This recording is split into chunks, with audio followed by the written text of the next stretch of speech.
Hi guys, happy Friday. Thanks for joining us. We are Igor and Anu. We are the owners and founders of Vinous Reverie Wine Merchant. We're a wine store based out in Walnut Creek, California, and you're watching the show for the adventurous wine drinker. Yeah, welcome everyone. Welcome. Thanks for joining us. So every Friday we do a little review of a wine, and we've got this, today we have Casa Castillo, Vino de Finca. Yeah. Vino de Finca 2017, lovely Spanish wine. So tell us a little bit about the wine, or well, you know what? Start with the region? You know what? Let's actually start with something different this time. Let's push the wine review to the back, and we'll do a little story up front. Oh, we're going to go down the rabbit hole first. Rabbit hole first, yes. Okay, guys, buckle up. All right, so I think there's some visuals that I have to put in, so... Yeah, so I think we'll give a little overview of them, and maybe we'll go to the visuals. Okay. And we'll try to do something. We haven't done this before, guys, so we're gonna... probably mess up, and that's fine. That's okay, yeah. So we're gonna try to pull up visuals up front, so when we pull up a visual, I think we'll disappear into a small box, and the picture is gonna take over most of the screen. I don't know. We'll see. All right. So the reason we were going on this little tangent is because over the last couple of weeks, Randall Grahm, the famous winemaker, has retweeted or commented on our tweets, and we're like really excited about that. So if you guys don't know Randall Grahm, until recently, last year, he was the owner of Bonnie Doon winery, which was based in, well, he's still based in Santa Cruz, but he just sold the winery. Yeah. And before that, he's known for the 7 Deadly Sins wine. So he created that wine, but then he sold it a long time ago. He hasn't been associated with that probably over a decade. But you know, as you can kind of tell from that name, he's a complete wit. He's definitely the wittiest winemaker in the world. I call him the Oscar Wilde of winemaker. High praise right there. Yes, yeah, the complete wit. So he referenced a couple of our tweets, like I mentioned. Yeah. So the first one was about Furmint, the great grape of Tokai region in northeast Hungary. He was known for the most delicious, still known for the most delicious dessert wines in the world. But in during the Austro-Hungarian Empire, all the royalty thought that was the best drink in the world. Okay. So Furmint is the grape that the wine is made from. So when we posted on social media that we have a great Furmint, he actually let me read the quote. He said, "Furmint, certainly one of the greatest grapes known to humankind." So, quite a praise, and he's not off on that. He's right on point. And last week, we did the show on the Fumin, which, sounds kind of similar to Furmint, yeah. but it's actually a great grape from Valle d'Aosta in the Italian Alps, right on the Swiss border. Yeah. So we posted on social media, and he commented that Valle d'Aosta and Switzerland make some of the best, they make extraordinary wines. Yes. In response to us. So, it's such a cool praise. It'd be great if he joined us on the show. If he joined us on the show, I think. So if you know Randall Grahm, So like I mentioned, I think you get a sense of how witty he is. But we were deciding, I was kind of started thinking, and it started kind of connecting the dots. So that's what you were saying, rabbit hole story. So if you kind of bear with us, I think it's going to be a fun little tangent here. Okay. All right. So let me get the visuals ready. You keep going. Yeah. So. Jancis Robinson, as you guys probably who listen to us know, she's a famous British wine critic. Yes, our favorite. And we think she's the most knowledgeable person when it comes to wine. So in the mid-90s, she had the show called Wine Course. Mm-hmm. And it was 10 half-hour episodes discussing different grapes. She went over Riesling, where it grows great, the producers that make it great. It kind of explained what makes some of the greatest grapes in the world what they are. Pinot Noir, Syrah. You can find those on YouTube, right? Yes. Yeah, so great lessons there. And episode 10, the final episode, it was called Grape Invaders. Mm-hmm. And she invited Randall Grahm. Right. So this is, like I said, mid-90s, almost 30 years ago. And in the episode, he's being his usual witty self, mm-hmm. and he starts kind of rhyming wine terms, wine kind of grapes and regions with famous artistic endeavors. Poetry, yes. Yeah. So he goes on like a little poetic tangent. So we're just gonna play a little clip for you guys. I don't know if you got to hear it. Yeah, hopefully. If not, I'll kind of verbalize it, and it's just a little snippet because the segment is kind of cut, so you don't see the whole segment from beginning to end. First, it starts with his poetry, then it goes into an interview, then it continues with the poetry. So it's not linear. But this is just a little clip, and like I said, I'll repeat it. For a long time, he would drink only Francese. He was enamored with the Borgognonese until he discovered the discreet charms of the Bordelaise. His fickleness just drives me crazy. So super eccentric and yes, fun. eccentric. Yeah. So one of the things he said the discreet charm of the Bordelaise. Right. So Bordelaise is a person who comes from the town of Bordeaux, right, which is obviously one of the most famous wine villages in the world. But it's a play on a famous surrealist movie called Discreet Charm of the Bourgeoisie. Right. By the great surrealist filmmaker Louis Bunuel. Right. And what is surrealism? And so, what could you give it like a little overview about surrealism? Yeah, it's a cultural and artistic avant-garde movement post World War I, all about the juxtaposition of realities. Dada. Think of that sort of stuff. Yeah. Yeah, so the surrealists, they wanted to showcase the dream state. They found sense in the irrational. So like I was saying, it's an early 20th century movement, and a lot of famous artists came out of that movement, including the great filmmaker Louis Bunuel. Right. So if you maybe pull the first picture. Okay. All right. There we are.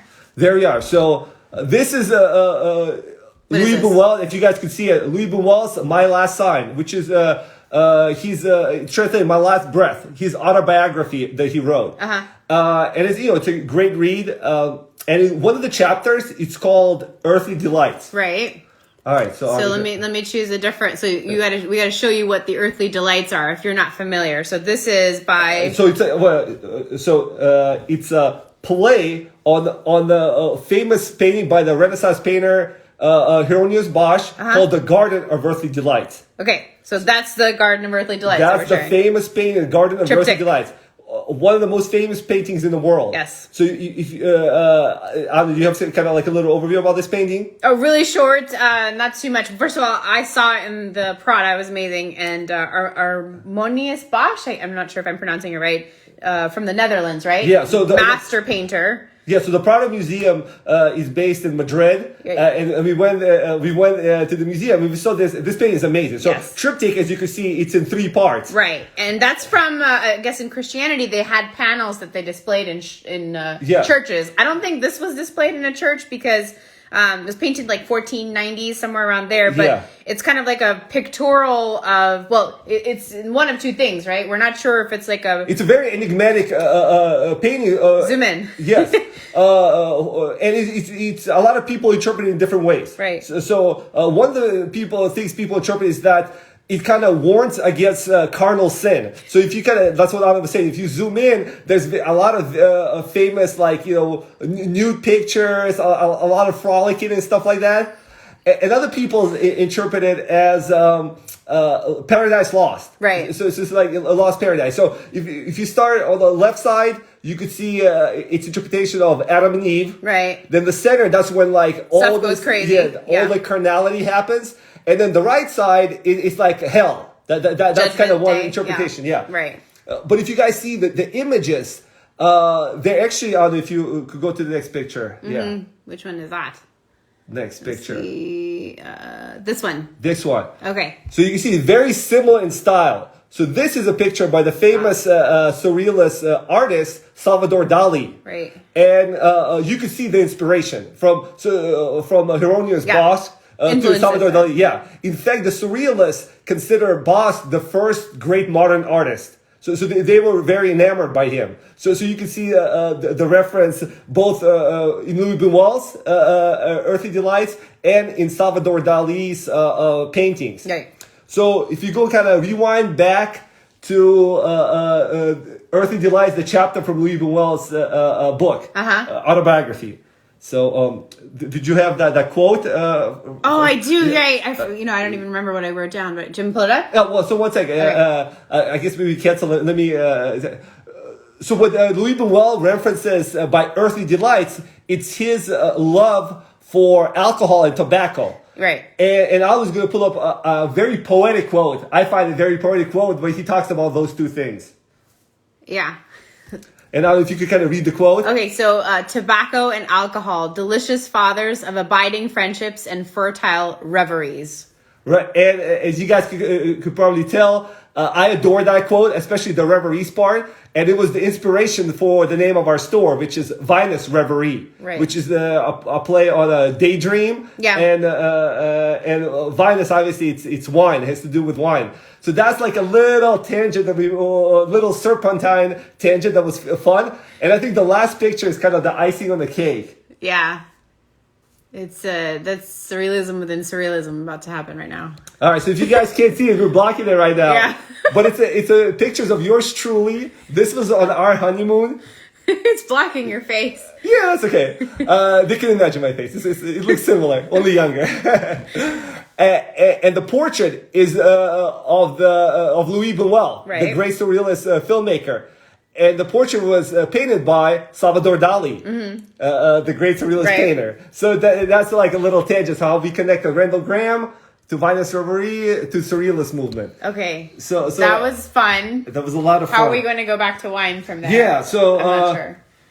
Well, right. So I think now we're back to what you guys came here for. We talked about two great Spanish masters of art. Yes. And now we're going to talk about Spanish master of the Mourvedre grape. Yes. So, that's a fun little connection. All right, I cool. hope you guys kind of enjoyed that little fun thing. All right, so... And if you didn't, too bad, because here we are.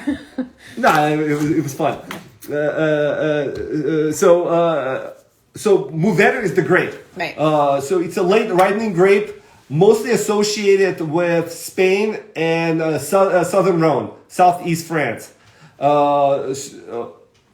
It's typically a blending grape. They don't make too many examples of it. 100% Mourvedre, and it's called Monastel in Spain, which is what we're having here right now. It's a Monastel. Right. Actually, the birthplace a lot of people think is from Spain. So it has a lot of structure and intensity to it. When it's blended in, it's typically blended with Grenache and Syrah in southern Rhone. So if you ever heard the term GSMs, this is the M in GSM. So it's Grenache, Syrah, Mourvedre. Right. So, but there's great examples of this variety when it's comes from old vines. And funny enough, the more shows we're doing here, actually some of the great old vine Mourvedre come from Casa Castillo, right in our neck of the woods. Yeah.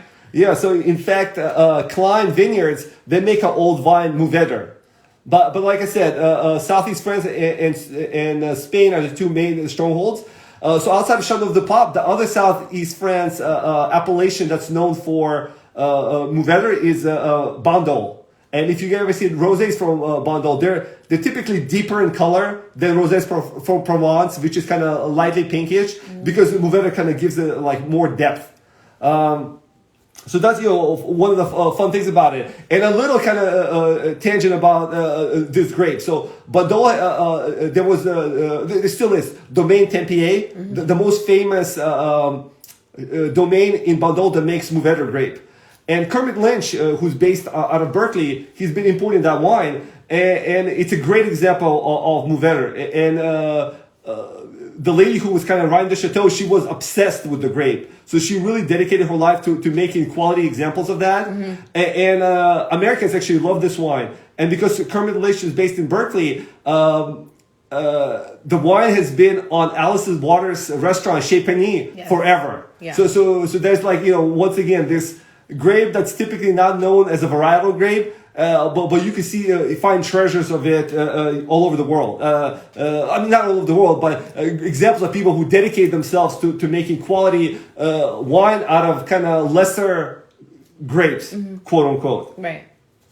Rich Vineyards, which is probably arguably the best winery in the United States, Paul Draper, the winemaker, also made Mourvedre, and they actually call it here Mataro. Okay, that's the name from that. And the grape, it has a lot of gaminess. The French actually sometimes call it animal, like it smells like an animal, that's why it's kind of the stinky pleasure of Mourvedre. That's kind of it's savory, I think. Yes. Yeah. Yes. So that's a little background on this grape. So I know Anna, you tasted a little bit, but actually one more thing before we go into the tasting notes. Okay. So like we mentioned, this is Casa Castillo from Jumilla region in southeast Spain, and we have a map. We have the old school way. We actually I didn't take a picture of it. Sorry. We didn't have a picture, but let me show you. All right. Okay. All right, Spain right here. So if you guys look, southeast Spain, dark green. That's Jumilla. It's south of Valencia, the city of Valencia. And it's the most famous part in Spain makes Monastel, Mourvedre, the same grape. And Casa Castillo is actually considered the master of this grape. Mm-hmm. It's delicious. It's delicious. But it's funny. There was another thing I wanted to, like a little tangent. Oh, more tangents. Yeah, so a European seller, the importer who brings in this wine, on their website, they had a little description about Jumilla. Do you want to read it? I think you probably... Yeah, it's very visual. Very visual, yes. Parched, bleak, and seemingly barren under the heat of midsummer, there are only the faintest hints of civilization, usually in the form of an isolated sign, a decaying old farmhouse, or the random fellow traveler rushing to get out of the sun. Yeah, so when I read that, it kind of described me of certain movies, right. and what jumped to me was, maybe like No Country for Old Men, the Coen Brothers movie, because some of the scenes when it takes place in Texas, they're just as desolate. Yeah. So that was a funny little, very poetic description, yes, of a very warm place. But anyways, this wine is delicious. Can we talk about tasting notes? Yeah, go ahead. Okay. Tasting notes. All right. Well, I just tasted this a couple minutes before we started the show, so I think it's kind of a berry compote. So like kind of blackberry, raspberry, like berries in there. Blackberry is a typical note. Yeah. Oh, good. I guess. Yes. I have no idea what the notes were typical of this grape. I'm totally glad that you confirmed that. And then I said it was a bit of a leathery chocolate with some kind of violet floral flavors and like dates. But it's a nice acidic finish. So just because I say dates at the end doesn't mean it's like sweet or anything. It has good acid structure. Yes, It's very nice. Delicious. I mean, I think for $19, this is scrumptious. I would drink it all the time. Well, interesting that you made it because it's once again. Like I mentioned, a lot of people think that Casa Castillo is the best producer of Monastel in Spain. And they make several cuvées, kind of from their entry level to Pai Franco, which is the highest level, which is, some say is one of the best cuvées in Spain. So it's highly, highly regarded. But this is the state cuvée. And there's a little bit of Grenache here. So 75-25 Monastel Grenache. Mm-hmm. But he makes a cuvée that we are out of stock right now, but that was for $13. Oh, really? This is for $20. He has another cuvée for $30, and then Pai Franco jumps into like $70, like top end cuvée. Mm-hmm. But we're talking about value. So look at this. This guy is considered to be the best winemaker of this particular grape in Spain. Mm-hmm. I mean, that's quite a praise. And we were just mentioning Ridge, right, which are many people consider are the best winemakers in the U.S. And I don't think Ridge has an entry level wine below $30. Nope. And this guy has 3 cuvées that are below $30, and one for $13 that gets 90 points consistently. And this has 93 points. Yeah, 93. So it's actually 93 points. There's no $20 wine in the U.S. that gets 93 points. That doesn't exist. So it's kind of part of our whole thing of bringing great wines with great values, right? And unique, special finds. This is really great. Yeah. Yeah. So this is a fun overview. Almost as fun, I think, is the way we connected the Surrealism movement, Randall Grahm Jancis Robinson, and Vinous Reverie. Not 6 degrees of separation, but kind of serpentine movements serpentine through art movement. and yeah. Yeah, so a little art history for you guys. So definitely a recommendation. Well, I don't know. I mean, we frequently talk about food pairings, but since we were on such artistic mode, like which Bunuel movie would you pair this wine with? Oh my god. Which Bunuel movie?